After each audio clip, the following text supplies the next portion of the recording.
Hello and happy Wednesday. We have several things we're going to go over today.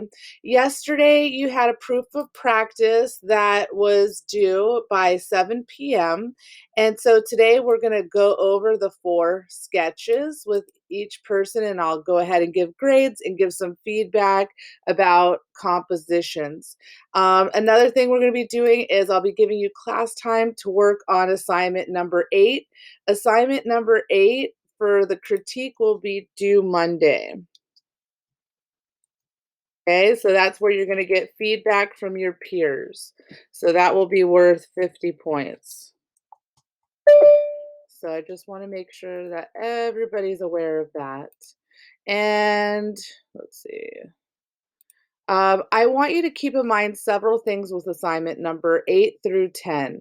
I I feel like we're in a pandemic. Things are kind of tough. Some people have more materials than other materials, and I've given you guys a variety of ideas to work with, from recycled materials, using pen and ink, using graphite, photography, digital,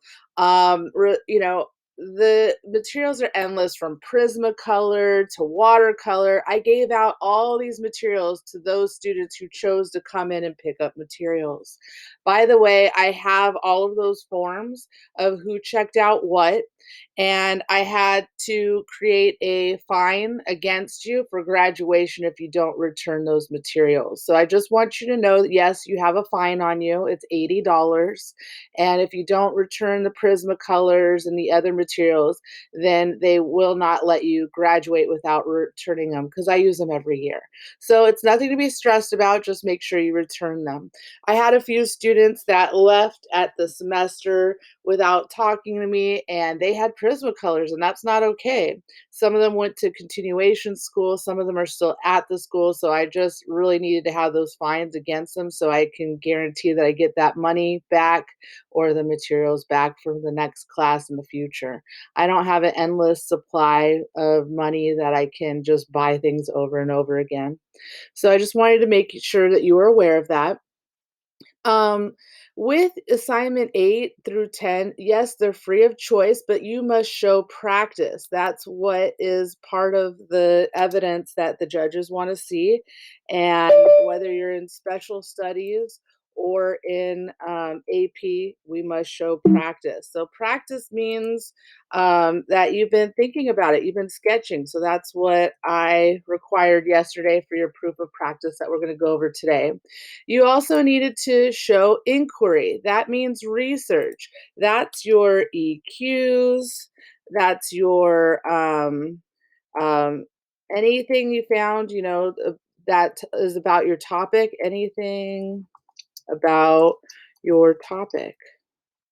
So that's important. That's your EQ, your ideas. So that's really important. Another thing you need to think about is demonstrating complex points of view. We've talked about this: bird's eye, mouse eye view, foreshortened view, dynamic compositions. We talked about the rules of thirds, not putting things dead center. So think about your compositions when you do sketches and when you do your artwork. I don't want to see somebody that's in the AP, let's say, drawing and painting class, and all they do is heads. They don't ever bother to do bodies. You could do foreshortened, hands, faces, heads, bird's eye, mouse eye. There's all these wonderful, How to complex bring ideas back you can do. again. Yasmin, is there a reason you're talking through my recording? Okay. The next thing that I want to talk about is experimentation. The judges want to see experimentation. So it's really important that we show them exactly what they want to see.